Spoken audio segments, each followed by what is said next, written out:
PM Modi ने चीन के विदेश मंत्री के साथ की बैठक। कैलाश मानसरोवर यात्रा की बहाली सहित आपसी संबंधों में हुई प्रगति का किया स्वागत। एससीओ समिट के लिए चीन के राष्ट्रपति ने निमंत्रण स्वीकार। दिल्ली की सीएम रेखा गुप्ता पर हमला, जनसुनवाई के दौरान हुई घटना, आरोपी को गिरफ्तार कर मुकदमा हुआ दर्ज।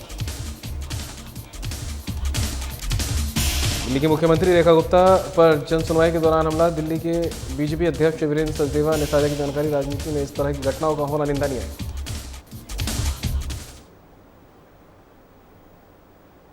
नमस्कार, बुलेटिन लेकर मैं हूं आपके साथ संदीप निरंजन सरकार। प्रधानमंत्री नरेंद्र मोदी ने चीन के विदेश मंत्री वांग यी के साथ नई दिल्ली में बैठक की। प्रधानमंत्री मोदी ने कैलाश मानसरोवर यात्रा की बहाली सहित आपसी संबंधों में हुई प्रगति का स्वागत किया। उन्होंने एससीओ समिट के लिए चीन के राष्ट्रपति का निमंत्रण भी स्वीकार किया।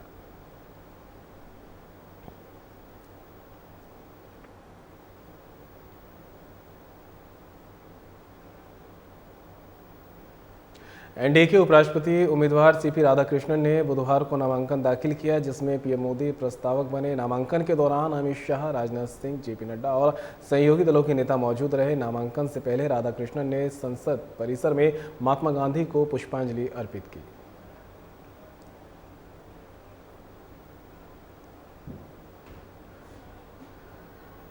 तो खबर आप तक पहुंचा रहे हैं। देख सकते हैं किस तरह से जो है एनडीए के उपराष्ट्रपति उम्मीदवार सीपी राधाकृष्णन ने नामांकन दाखिल कर दिया है। इस दौरान पीएम मोदी भी वहां पर मौजूद रहे और इसी के साथ केंद्रीय गृह मंत्री अमित शाह, रक्षा मंत्री राजनाथ सिंह समेत एनडीए घटक दलों के नेता भी मौजूद रहे।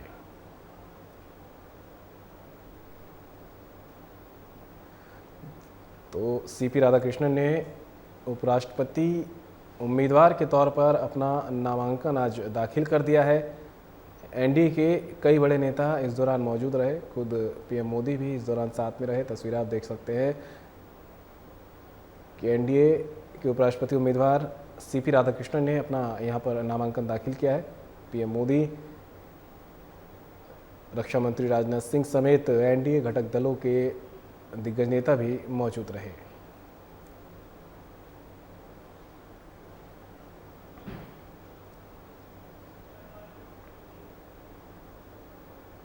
दिल्ली के अशोका होटल में मंगलवार को अंतर्राष्ट्रीय वैश्य महासम्मेलन की ओर से भव्य रक्तवीर सम्मान समारोह का आयोजन किया गया। समारोह में लद्दाख के उपराज्यपाल कविंद्र गुप्ता ने मुख्य अतिथि के रूप में शिरकत की। साथ ही सांसद नरेश बंसल, राजेंद्र अग्रवाल, ब्रजमोहन अग्रवाल, दामोदर अग्रवाल, संजय जायसवाल और रामेश्वर तेली भी मौजूद रहे। साथ ही महाराजा अग्रसेन हॉस्पिटल ट्रस्ट की अध्यक्ष मीणा सुभाष गुप्ता और वैश्य समाज से जुड़े अन्य गणमान्य लोग भी मौजूद रहे। समारोह का उद्देश्य समाज में रक्तदान के महत्व को बढ़ावा देना और नियमित रूप से रक्तदान करने वाले लोगों का मनोबल बढ़ाना था। इस अवसर पर करीब 80 रक्तदाताओं को उनके अमूल्य योगदान के लिए सम्मानित किया गया।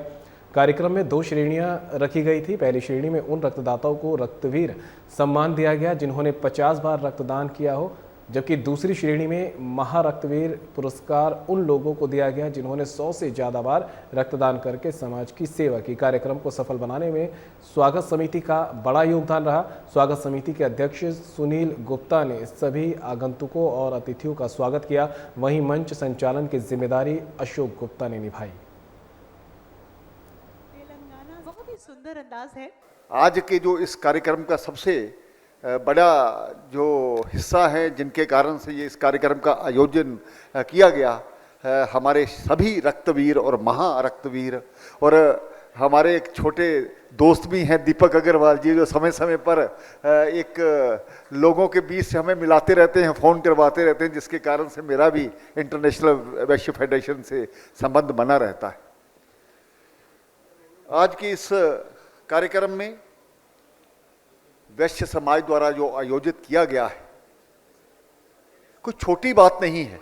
जो एक ऐसा तबका है जो पढ़ा लिखा नहीं है, जो कमजोर है, उसको ऐसा लगता है कि हम खून दे देंगे तो हम कमजोर हो जाएंगे। तो इसके लिए अवेयरनेस पैदा करने की जरूरत है। मैं तो अशोक जी से कहूंगा कि रक्तदान के बारे में अवेयरनेस का अभियान चलाने की जरूरत है। उन्होंने कहा नहीं भाई साहब, मैं हर 3 महीने में अपना ब्लड डोनेट करता हूं। आज 3 महीने पूरे हो गए तो मैं ब्लड डोनेट करने आया। तो मुझे बड़ी प्रसन्नता हुई कि बिना किसी के बुलाए, नहीं तो कई बार ब्लड की जरूरत पड़ती है तो फोन करके बुलाना पड़ता है, ऐसी भी डायरेक्टरी बना के रखते हैं कि तुरंत मिल जाए जरूरत पड़ने पर। अभी तक हम ये समझते हैं कि ब्लड डोनेट करना केवल ये पुरुषों का काम है, हमारी बेटियां भी इसमें कम नहीं है। ऐसे ही हमारे एक कार्यकर्ता हैं देशबंधु गुप्ता, हमारी अंतर्राष्ट्रीय वैश्य सम्मेलन को मेरा तरफ से बहुत बहुत धन्यवाद कहना चाहता हूं। आज तक मैं ऐसी प्रोग्राम में कभी गया नहीं था, रक्तदान करने वालों को सम्मान करने वाला समारोह में कभी गया नहीं था मैं। रक्तदान तो हम लोग भी बहुत बार कर चुके हैं, वैश्य सम्मेलन ने जो प्रोग्राम किए इसलिए मैं उनको बहुत बहुत धन्यवाद देना चाहता हूं।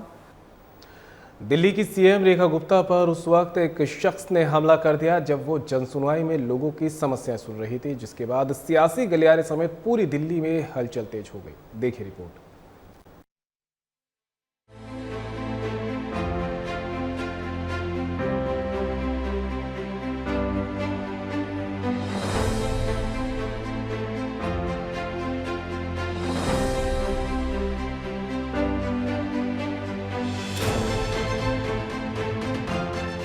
दिल्ली में उस वक्त हलचल तेज हो गई जब बुधवार को दिल्ली की सीएम रेखा गुप्ता पर एक अज्ञात शख्स ने हमला कर दिया। सीएम रेखा गुप्ता बुधवार को सिविल लाइंस स्थित अपने सरकारी आवास पर जन सुनवाई कर रही थी, तभी एक शख्स ने उन पर हमला कर दिया। इसके बाद तो हड़कंप मच गया। बताया जा रहा है कि आरोपी जन सुनवाई में पहुंचा। उसने सीएम रेखा को पहले शिकायत का पत्र दिया। जैसे ही सीएम ने कागज अपने हाथ में लिया, आरोपी ने चिल्लाते हुए उन पर हमला कर दिया। हमले में सीएम रेखा को चोट भी आई है। हालांकि पुलिस ने एक्शन लेते हुए आरोपी हमलावर को हिरासत में ले लिया और उस पर हत्या की कोशिश समेत 3 धाराओं में मामला दर्ज कर लिया है। तो वहीं दिल्ली बीजेपी अध्यक्ष वीरेंद्र सचदेवा ने इस मामले की कड़ी आलोचना की है। सुबह जन सुनवाई के दौरान मुख्यमंत्री जिस तरह से जनता के बीच में रह के लगातार बात करती हैं, वो बात कर रही थी। ऐसे में एक शख्स उनके पास आता है, कुछ कागज आगे रखता है और अचानक उनका हाथ पकड़कर उनको खींचने की कोशिश करता है। और उस दौरान थोड़ी सी धक्का मुक्की जो होती है तो कुछ सर उनका शायद हल्का सा लगा है किसी कोने पे, और उसके बाद तत्काल लोगों ने उसको पकड़ लिया है। कौन है वो आदमी, क्या उसकी जानकारी है, पुलिस जांच पड़ताल कर रही है। ऐसा लगता है कि उनके सर पे हल्का सा कुछ लगा है।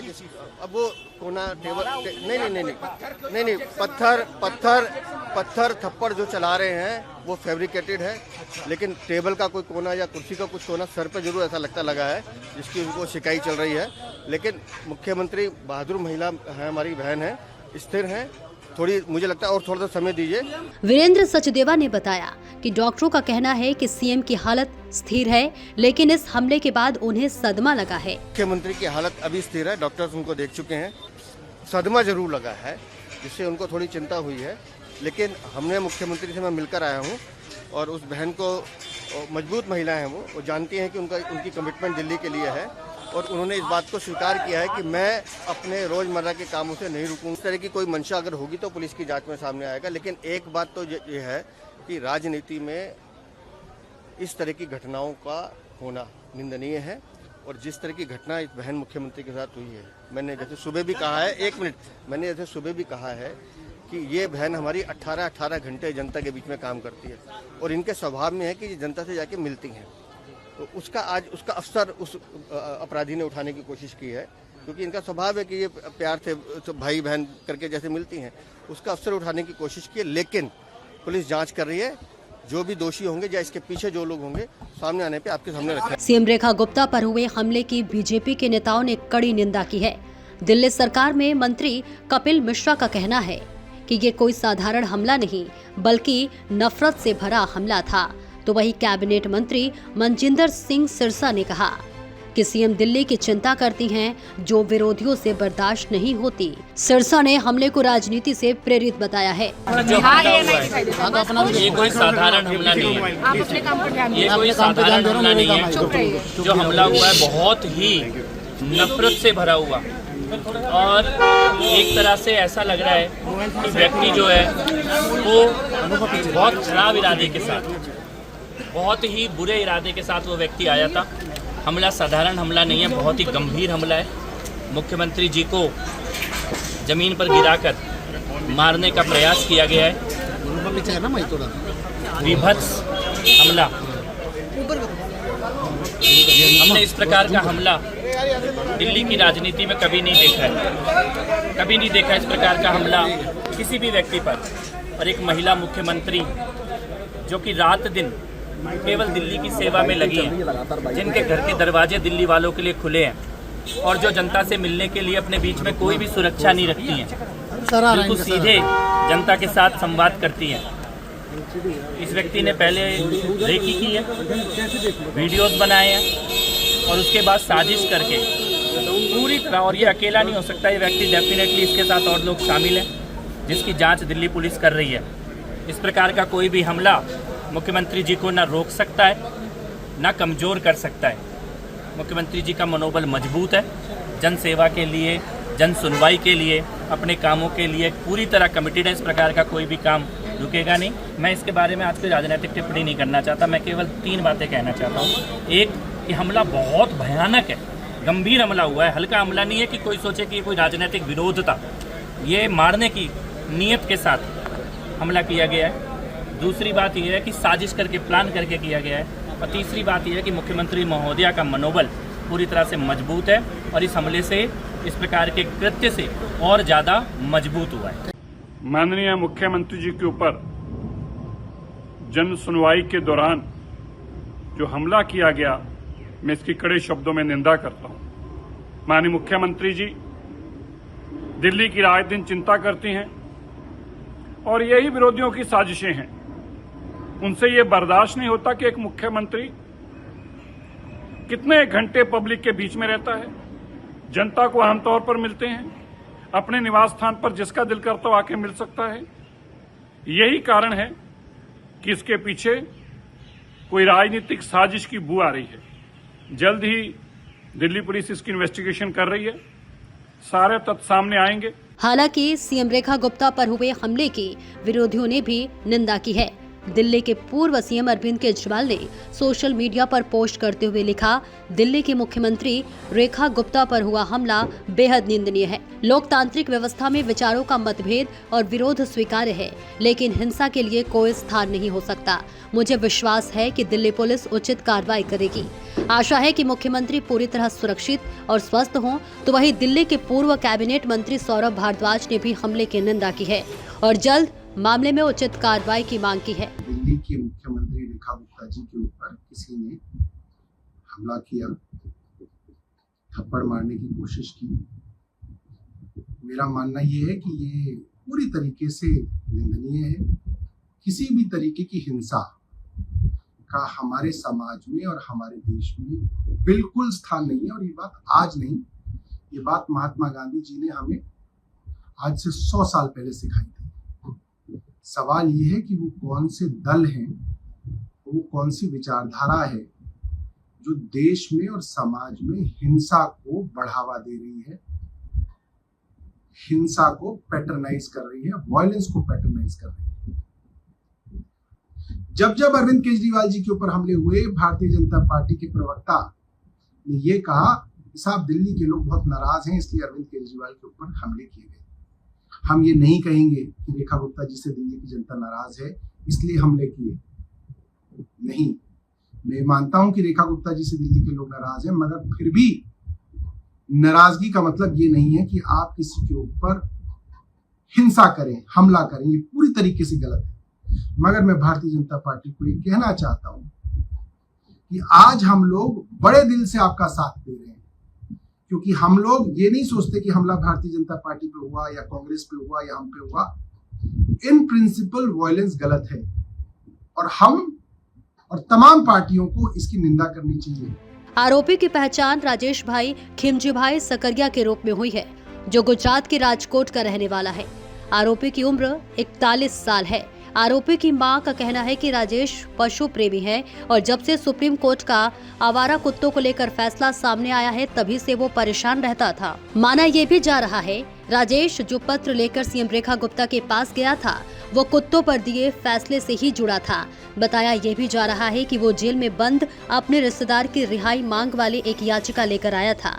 हालांकि अभी तक इस बारे में कोई बात सामने नहीं आई कि आरोपी ने सीएम पर हमला क्यों किया, लेकिन इस हमले ने कई सवाल खड़े कर दिए हैं। फिलहाल हमलावर को सिविल लाइन थाने में रखा गया है, उससे पूछताछ जारी है।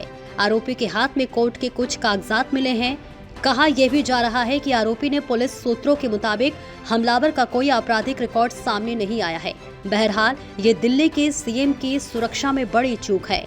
सीएम रेखा गुप्ता पर अटैक की खबर गृह मंत्रालय को दे दी गई है, लेकिन सवाल यह है कि अगर कोई जनप्रतिनिधि जनता की समस्याओं को सुनने के लिए उनके बीच में पहुंचता है या अपने सुरक्षा घेरे को कम करता है तो उस पर इस तरह का हमला सही नहीं है। और अगर दिल्ली के सीएम ही सुरक्षित नहीं हैं, तो फिर आम जनता की सुरक्षा की गारंटी कौन लेगा?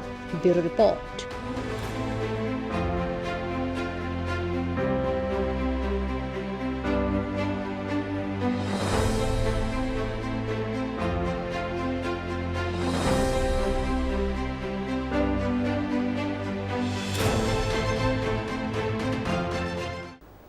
और फिलहाल इस बुलेटिन में मेरे साथ इतना ही। दीजिए इजाजत। नमस्कार।